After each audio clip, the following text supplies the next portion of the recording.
पूछो अपने से कि भंग कौन करता है तुम्हारे मन की स्थिरता को। जब मन स्थिर नहीं है तो कौन सी ऐसी चीज है जो स्थिरता को तुम्हारे भंग कर देती है? कौन सी ऐसी बात आती है? जिसने पूछा है वो बताए। हाँ? कौन सी बात तुम्हारी स्थिरता को भंग करती है? समझ में आया तो फिर उस बात से हटो ना। जब समझ में आ गया तो फिर क्यों उलझते? जब समझ गए फिर उलझे क्यों? भले बाद में ही आया समझ में, लेकिन समझ तो आ गया ना। फिर करेक्शन कर लो, उसमें क्या है? अगर गलत लिख गया तो फिर रब कर दो उसको, फिर सही करके लिखो। जहां गलती हुई, अभी इतने जागृत हो गए हो तुम, जो तुमको पता चल जाता है कि यहां मेरी गलती हुई, तो फिर गलतियों को दोहराओ नहीं। जो गलती को न दोहराए उसे इंसान कहते हैं, उससे भगवान कहते हैं। गलतियां तो हो जाती है, ये बात हम नहीं बोलेंगे कि गलती होएगी नहीं। मनुष्य गलती का पुतला है, अक्सर वो हो ही जाती है। लेकिन फिर गलतियों को दोहराते रहते, तो ये हमारी भूल है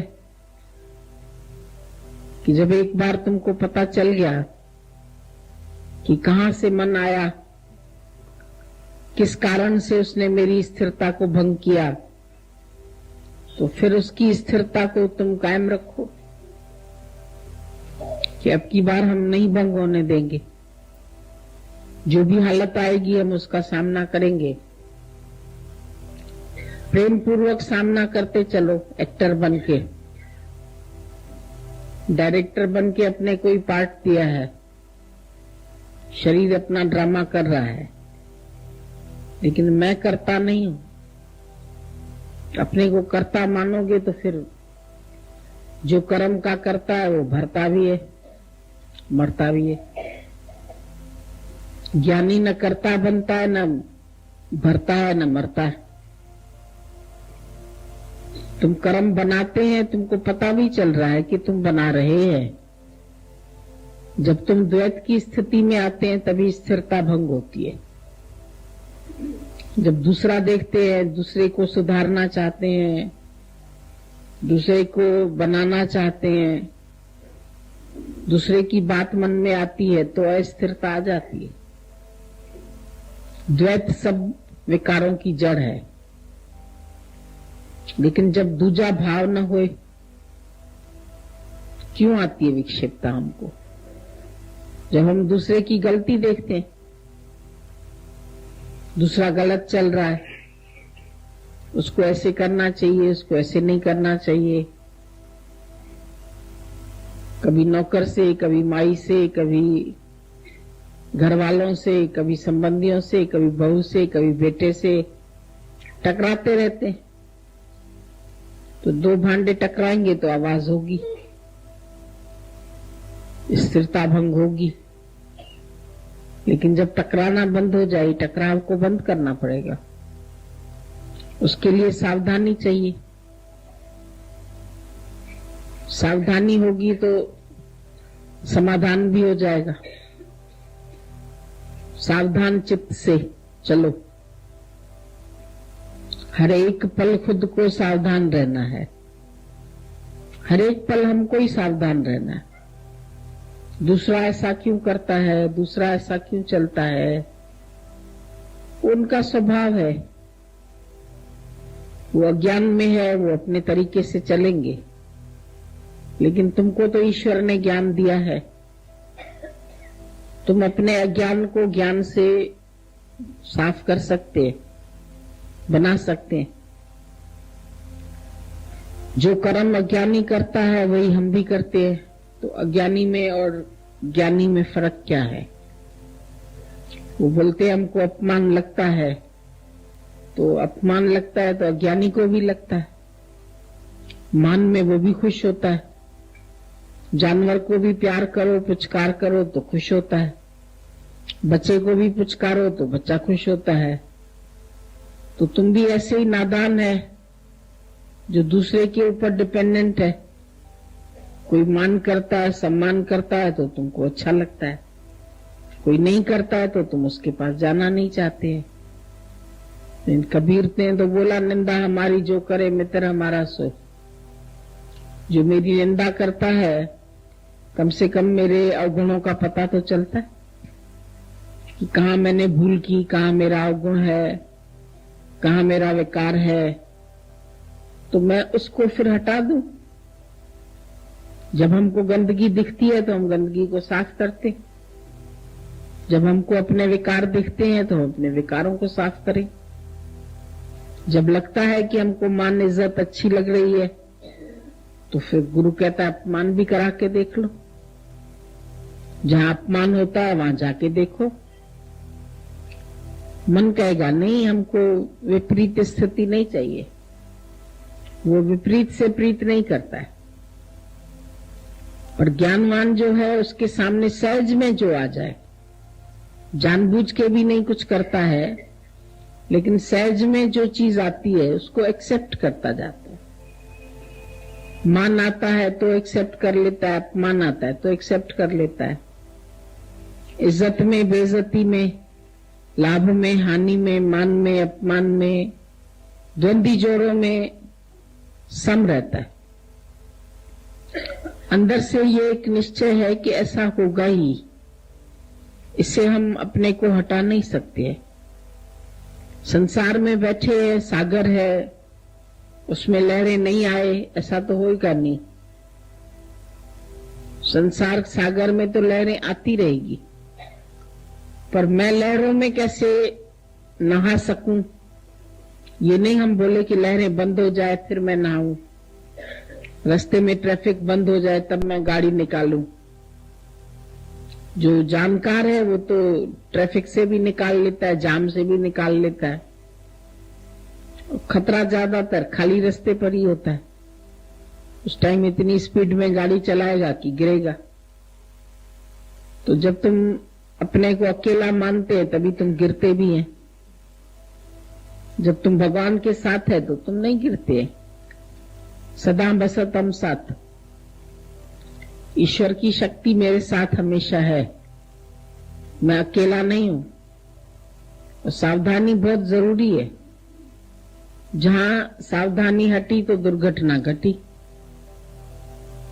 फाटक के पास लिखा रहता है, बंद फाटक से लोग निकलते हैं, सामने से ट्रेन आ रही है फिर कट जाते हैं, फिर बोलते हैं बेचारे के ऊपर ट्रेन चल गई।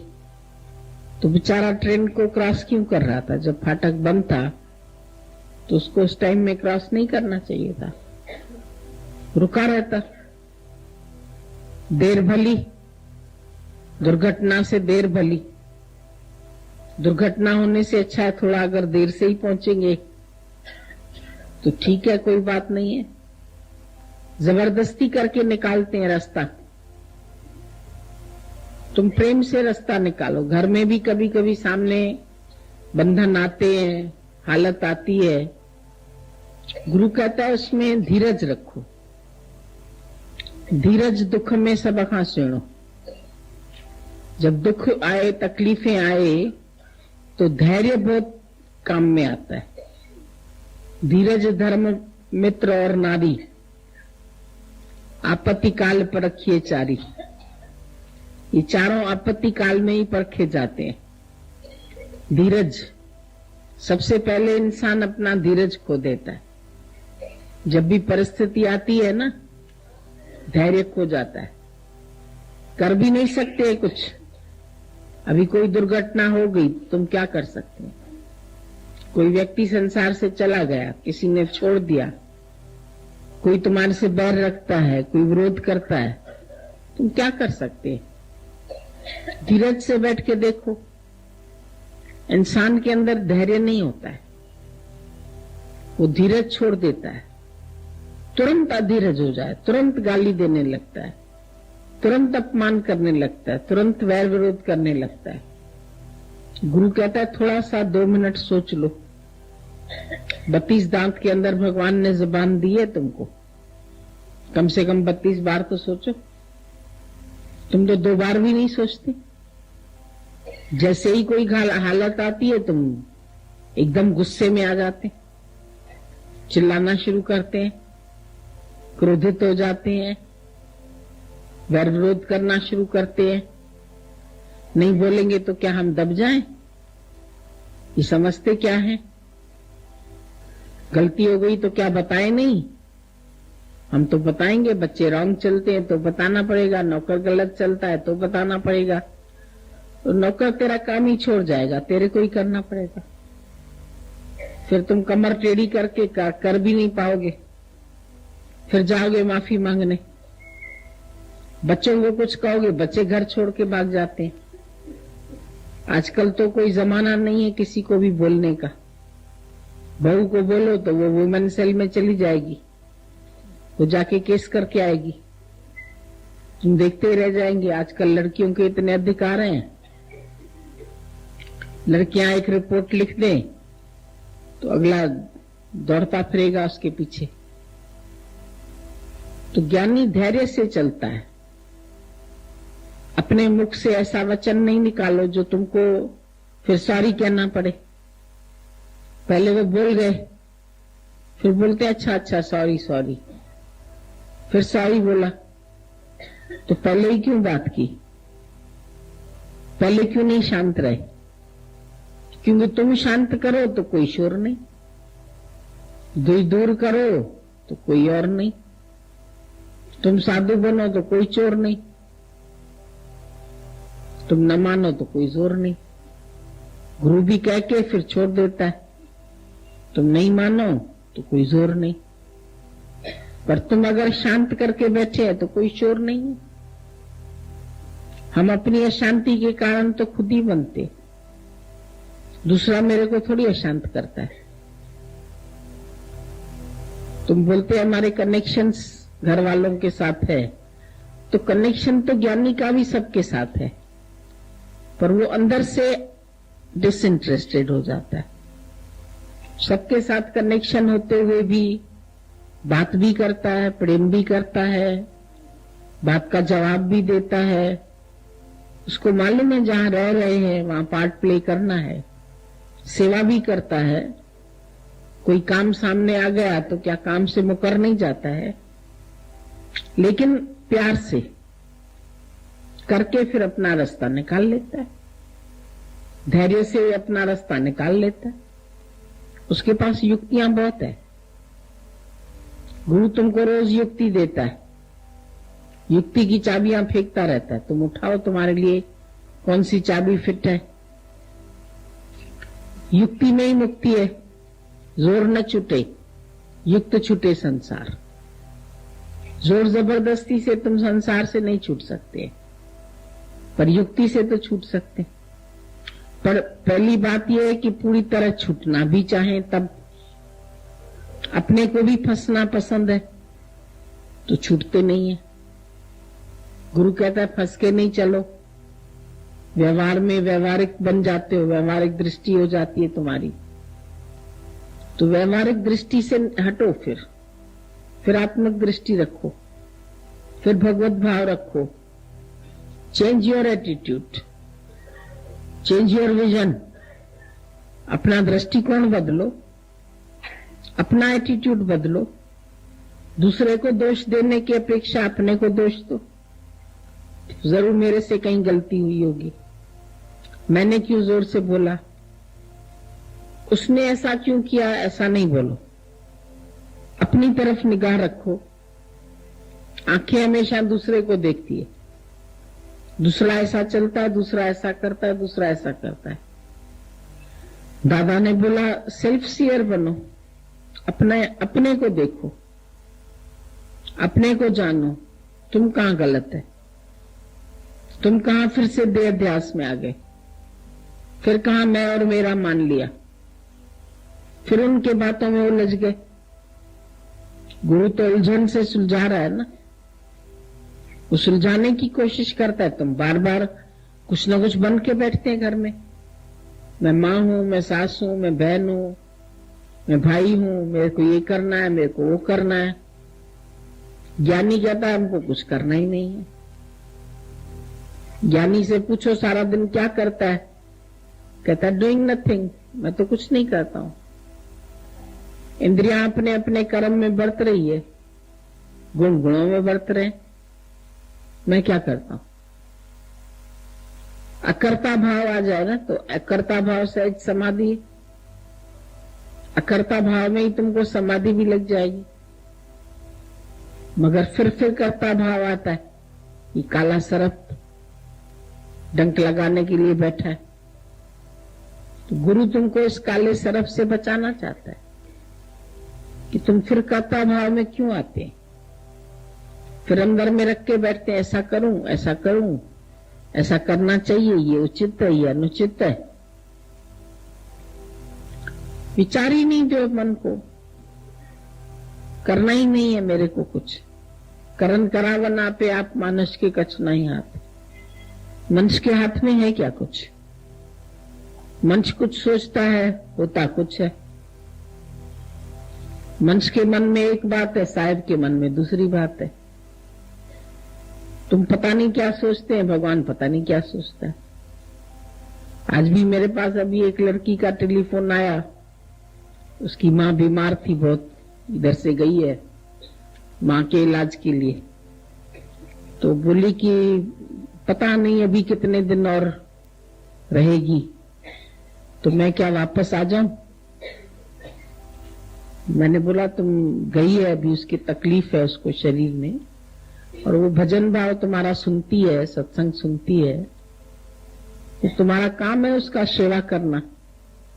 तुम अभी रहो वहां, 1-2 दिन रहो, देखो क्या होता है। अभी इतनी बात हुई थी, आधे घंटे के बाद टेलीफोन आ गया कि उसकी माँ का शरीर ही शांत हो गया। मैंने बोला अभी निकलती तो फिर पश्चाताप होता कि मैं बेकार निकल आई, मेरे पीछे मेरी माँ का शरीर शांत हो गया। अभी 1 मिनट के बाद क्या होने वाला, वो मेरे से फोन करके अंदर ही गई होगी, तो उसकी सांस धीमी धीमी चल रही थी, तो थोड़ी देर में ही शांत हो गई। तो कौन जाने कल की खबर नहीं पल की। सोचता आदमी रहूं तो फिर इतने दिन और रहना पड़ेगा, फिर इतने दिन कैसे रहूं। अब एक पल में क्या होने वाला यही नहीं खेल पता है। परमात्मा ने क्या बना रखा है। बोले आपने बात करके उसको मुक्त कर दिया। मैंने बोला मैंने तो नहीं सोचा कुछ भी, तुम बात कर रही थी तो हमने बोला नहीं अभी रुक जाओ, उसके कान में भजन भाव जाता रहे तो अच्छा है। वो सत्संगी थी खुद भी, तो सत्संग की कितनी जरूरत है। बोला अभी भी सत्संगियों को बुलाओ, सत्संग करो, बैठ के गीता बैठ के पढ़ो, भजन भाव करो, और बड़ी शान से उसके शरीर को उठाओ। उसने इतने दिन सत्संग सुना है, वो मुक्त हो गई, तो तुम उसको शरीर से और मुक्त कर दो। बैठ के वहां पर ज्ञान पढ़ो और बातें सत्संग की करो, भजन भाव करो, वाइब्रेशंस पहुंचते हैं। तो ज्ञानी का जहां भी जाना होता है वहां यही कार्य होता है। बोले हम लोग रात को कह रहे थे अभी बहुत तकलीफ है शरीर में, भगवान इसको मुक्त कर दो, तो हो गया शांत। कब कैसे शरीर को जाना है ये भरोसा नहीं है, कौन जाने कल की खबर नहीं पल की। और हम लोग इतना सोचते रहते हैं, सामान 100 बरस का और पल की खबर नहीं। एक पल का तो ठिकाना नहीं है। फिर हम क्या करें, अभी बीमारी है, अभी कितने दिन और चलेगी, इंतजारी रहती है। धीरज करके देखो बैठ के, अभी जब ऐसा शरीर है उसको छोड़ के आने में क्या फायदा। थोड़ा दिन अपना फिर मन को पश्चाताप न रह जाए कि हम बीमारी की हालत में उसको छोड़ के आ गए। हो सकता है वो अभी ट्रेन के लिए निकलती और रास्ते में ही पता लग जाता, तो फिर मन को लगता कि बेकार आ गए। तो अभी वहीं पर ही है तो सब कार्य अपने आप ही हो जाएगा। जो ईश्वर को मंजूर है वही होता है, और उसका भी ऐसा अच्छा टाइम निकला, बीमारी से पहले ही वो 2-3 महीना इधर रह के गई, जैसे कोई मुक्त होने के लिए आई हो। बाद में ही पता चला कि उसके शरीर में कैंसर है।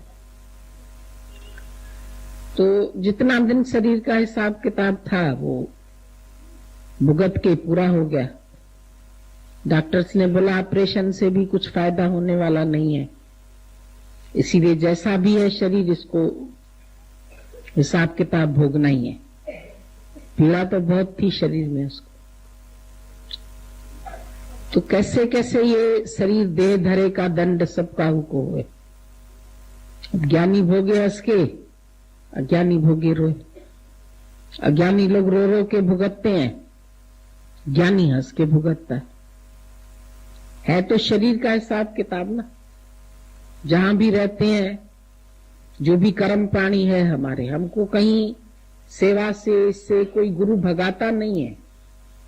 जब हम लोग सत्संग में आते हैं ना, ये सुनते हैं ना हम किसी के ना कोई हमारा, तो हम सोचते शायद हमको किसी की सेवा भी नहीं करनी है, किसी को पानी गिलास भी नहीं देना है, सबसे मोह हटा देना है, कोई काम ही नहीं करना है। लेकिन ऐसा गुरु नहीं सिखाता।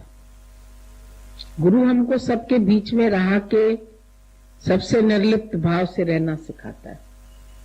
कैसे निर्लिप्त होके रहो, कैसे निर्माण होके रहो, कैसे अंदर से निरंकारी होके रहो, निरासक्त होकर के रहो। कार्य भी होता है शरीर से, सेवा भी होती है, लेकिन मैं करता हूं का भाव खत्म कर दो। मुझे सेवा करनी है, मेरा कनेक्शन है। कनेक्शन कुछ नहीं है तो भी क्या हुआ, शरीर तो करेगा ही ना सेवा जहां भी रहेगा। नहीं तो कभी न कभी मन को पश्चाताप हो सकता है कि क्या हमने अपने वालों को छोड़ दिया, इसीलिए ऐसा हुआ। लेकिन अभी कभी ऐसा पश्चाताप मन में नहीं आएगा। जो छूट गए तो छूट गए।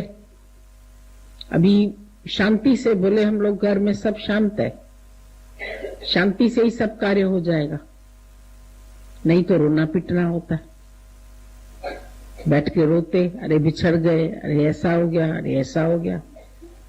तो बिछड़ना जिसको है वो तो बिछड़ेगा ही। जो जानने वाला ही है शरीर, मायामय होने के कारण हे अर्जुन सब शरीर जो है विनाशी है। जो अविनाशी है वो एक आत्मा ही है। तो हम अविनाशी तत्व को पकड़े, बाकी तो शरीर का जो हिसाब किताब है, जितना डॉक्टरों के साथ हिसाब है, जितना उनके साथ, वो सब पूरा होता रहता है। उससे कौन बचा सकता है? उससे कोई नहीं बचाता है। जो खर्चा होना होता है वो खर्चा होता है, जो बीमारी को शरीर को भोगना है वो भोगना ही है। डॉक्टर भी बोल देते हैं लास्ट में, हैंड्स अप कर देते, भाई अभी हमारे पास कोई इलाज नहीं है। तो ज्ञानी देह से पहले ही अलग हो जाता है। तुम पहले ही दूर हो जाओ बंदे, सब तुझको छोड़ कर देंगे, नाता ही तोड़ कर देंगे। अगर आधार लेकर इंसान बैठेगा तो जब कोई भी चीज खसकेगी तो उसके लिए उसको दुखी होना पड़ेगा। लेकिन पहले ही गुरु तुमको निराधार कर देता है। को काऊ को नाही प्रीतम जान ले मन माई। आज ये सब मूर्तियां दिख रही है, कल मूर्तियां सब निराकार हो जाएगी। क्या होगा? ये भगवान का खेल ही ऐसा है, निराकार से साकार, फिर साकार से फिर वापस निराकार। खेल चलता ही रहता है। अब इस खेल में तुम अटको नहीं, बस ना अटक, तुमको अटकना नहीं है। खाली सियर बन के देखते चलो। और भगवान ने तुम्हारी पिक्चर बहुत अच्छी बनाई है, ये विचार करो। उसके राज्य में होता ही इंसाफ है। इंसाफ का मंदिर है, ये भगवान का घर है। ये जगत में जहां बैठे हो, यहां ये सोच के चलो कि ये इंसाफ का मंदिर है। जो कुछ हो रहा है वो ईश्वर का पूरा पूरा न्याय है। Impartial justice is the purest mercy of God. जो भी हो रहा है वो इम्पार्शियल जस्टिस है। ईश्वर ने किसी के साथ कोई पार्शियलिटी नहीं किया। जो भी हो रहा है वो होना ही है। सब खेल फिक्स है, ड्रामा सबका फिक्स है, सबको देखते चलना है।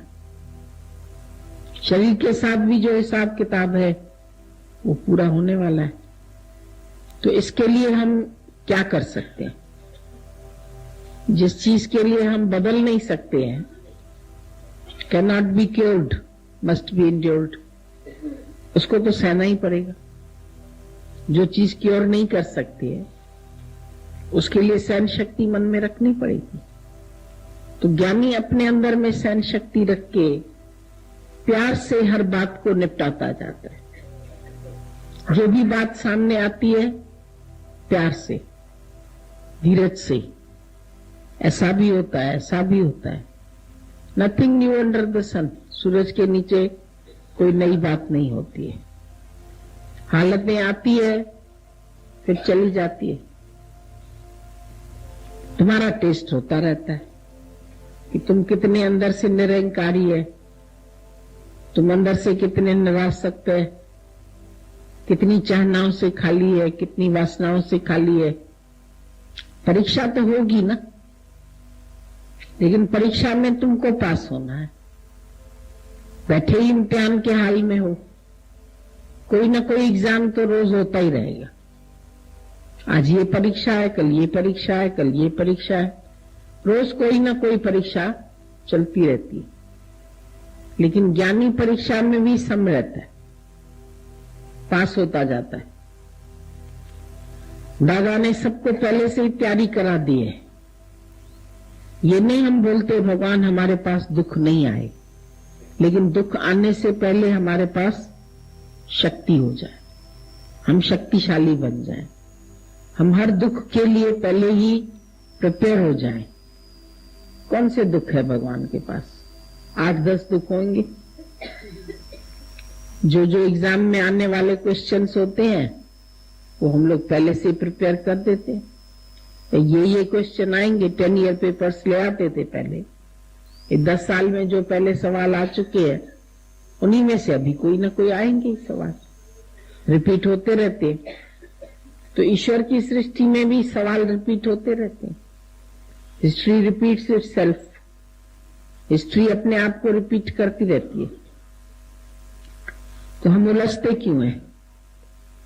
कोई भी नई बात नहीं। अभी दादा बोलते थे सीता और मीरा जैसे कष्ट तो नहीं आए ना तुम्हारे जीवन में। तो विक्षेपता में क्यों आ जाते हैं? लोगों को विक्षेपता बड़ी जल्दी आती है। कोई बन नहीं रहा तो विक्षेपता, कोई कहना नहीं मान रहा तो विक्षेपता, किसने घर से निकाल दिया तो विक्षेपता। अरे भाई नहीं होगा हिसाब किताब उसके साथ, निकाल दिया। बीमारी आती है तो विक्षेपता। विक्षेपता में क्यों आती है? इलाज करो, इंतजार नहीं करो। कोई कहना नहीं मानता है तो परेशानी। भाई हर एक का अपना अपना स्वभाव है, सब अपने स्वभाव संस्कार से चलेंगे।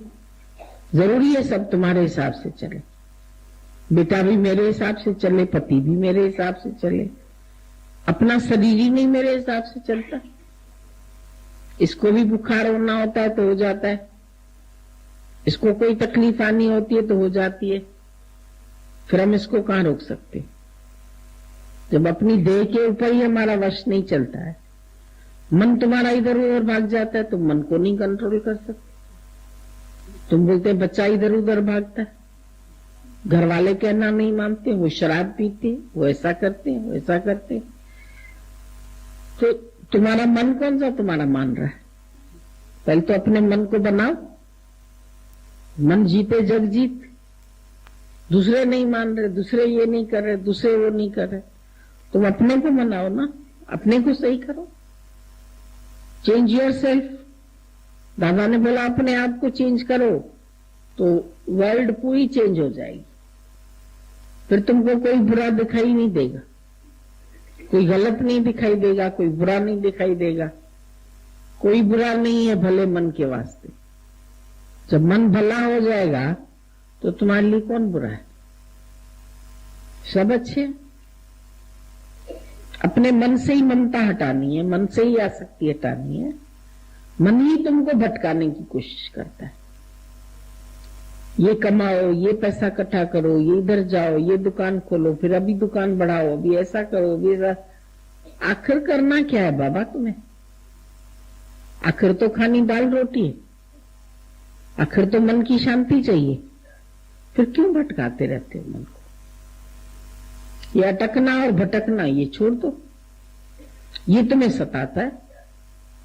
तुम्हारे दुख के कारण क्या है उनको खोजो ना।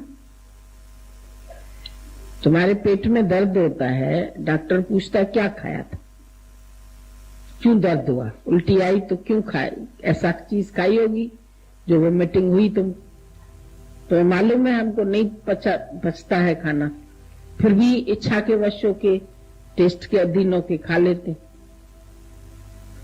तो डॉक्टर पहला ही सवाल पूछता है, भाई क्या खाया था, क्यों बीमारी आई? तो तुमसे भी हम पूछते अशांति क्यों आई, दुख क्यों आया? उसका कारण तो तुमको पता होना चाहिए। कहां तुम रॉन्ग चले, रॉन्ग एटीट्यूड, रॉन्ग विजन, सब तुम रॉन्ग चलते हैं, तभी तुमको रिजल्ट भी रॉन्ग मिलता है। अगर राइट चलना सीख जाओ, राइट वैल्यू करो अपनी, राइट तरीके से चलो, तो कुछ भी गलत रिजल्ट नहीं आए। थिंकिंग भी राइट करो अपनी, सोच विचार सही करो। चिंताएं काय के लिए करते? चिंताएं छोड़ो सारी, सपने न देखो कल के। पिछली चिंता छोड़ दो, कल की कल कल कल कल करते रहते हैं। कल ऐसा ना हो जाए, कल ऐसा हो गया, कल कलेश। मैंने बोला तुम कल की सोचते हैं तो कलेश में आ जाते। कल कलेश तन माहे मिटाओ, कल की सोच का कलेश ये तन से मिटा दो। जब कल की सोचते हो तभी कलेश आते। ज्ञानी ने कल का सोचना ही बंद कर दिया। जब नहीं सोचते तो मन सूचना भी नहीं लेके आता है। जब हम सोचते रहते हैं, बोलते खाली बैठा है, चलो इसको ये बात बता दो, वो बात बता दो, उल्टी सीधी खबरें आती रहती। तो फिर तुम वो खबरें भी सुनता रहता है। ज्ञानी खबर सुन के फिर बेखबर हो जाते, फिर भूल जाता है। भूल जा जो देखता है, जो है देखा भूल जा। क्या करेगा याद करके, ये जमाना भूल जा। ज्ञानी जमाने को ही भुला देता है। क्या करोगे याद करके, जब भूलना ही है सब कुछ, तो फिर क्या बात है? फिर काय का ख्याल करना है, काय का सोच करना है? नहीं मैं हूं, नहीं मेरा है, फिर किसकी चिंता करते? किसके लिए ठगी करते हो, किसके लिए बेईमानी करते हो, किसके लिए चोरी करते हो? कुछ करना है क्या? फिर ज्ञानी को तो कुछ करना ही नहीं। जब मेरा ही कोई नहीं है, लोभ नहीं है, लालच नहीं है, अपनी प्रारब्ध पर विश्वास, पूर्ण विश्वास है कि बनी बनाई बन रही, अब कुछ बनाना है, तो फिर किस चीज का भय, किसका भय करते हो? जो होना है वो होकर रहेगा, नहीं होने वाली बात नहीं हुई, तो भयभीत किसके लिए होते? डरना क्या है?